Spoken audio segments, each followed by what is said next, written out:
Chapter 30. Hezekiah sent word to all Israel and Judah, and also wrote letters to Ephraim and Manasseh, inviting them to come to the temple of the Lord in Jerusalem and celebrate the Passover to the Lord, the God of Israel. The king and his officials and the whole assembly in Jerusalem decided to celebrate the Passover in the second month. They had not been able to celebrate it at the regular time because not enough priests had consecrated themselves, and the people had not assembled in Jerusalem. The plan seemed right both to the king and to the whole assembly. They decided to send a proclamation throughout Israel, from Beersheba to Dan, calling the people to come to Jerusalem and celebrate the Passover to the Lord, the God of Israel. It had not been celebrated in large numbers according to what was written. At the king's command, couriers went throughout Israel and Judah with letters from the king and from his officials, which read, People of Israel, return to the Lord, the God of Abraham, Isaac, and Israel, that he may return to you who are left, who have escaped from the hand of the kings of Assyria.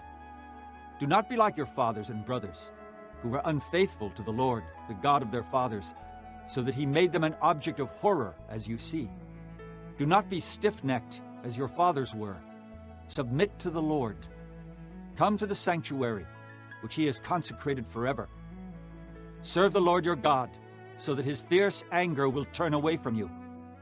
If you return to the Lord, then your brothers and your children will be shown compassion by their captors and will come back to this land.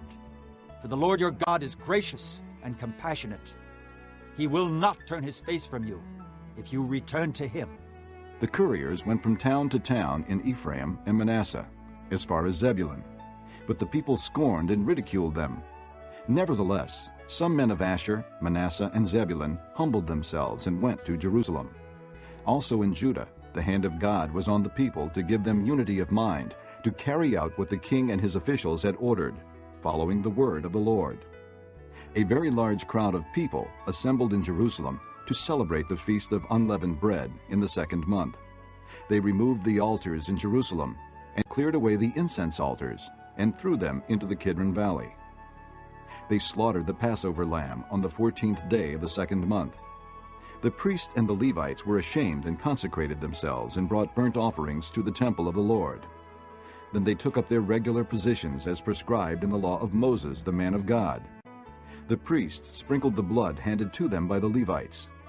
Since many in the crowd had not consecrated themselves, the Levites had to kill the Passover lambs for all those who were not ceremonially clean and could not consecrate their lambs to the Lord. Although most of the many people who came from Ephraim, Manasseh, Issachar, and Zebulun had not purified themselves, yet they ate the Passover, contrary to what was written. But Hezekiah prayed for them, saying, May the Lord, who is good, pardon everyone who sets his heart on seeking God, the Lord, the God of his fathers, even if he is not clean according to the rules of the sanctuary. And the Lord heard Hezekiah and healed the people. The Israelites who were present in Jerusalem celebrated the Feast of Unleavened Bread for 7 days with great rejoicing, while the Levites and priests sang to the Lord every day, accompanied by the Lord's instruments of praise. Hezekiah spoke encouragingly to all the Levites, who showed good understanding of the service of the Lord. For the 7 days they ate their assigned portion and offered fellowship offerings and praised the Lord, the God of their fathers. The whole assembly then agreed to celebrate the festival 7 more days. So for another 7 days they celebrated joyfully. Hezekiah, king of Judah, provided 1,000 bulls and 7,000 sheep and goats for the assembly, and the officials provided them with 1,000 bulls and 10,000 sheep and goats. A great number of priests consecrated themselves. The entire assembly of Judah rejoiced, along with the priests and Levites and all who had assembled from Israel, including the aliens who had come from Israel and those who lived in Judah. There was great joy in Jerusalem, for since the days of Solomon, son of David, king of Israel, there had been nothing like this in Jerusalem. The priests and the Levites stood to bless the people, and God heard them, for their prayer reached heaven, his holy dwelling place.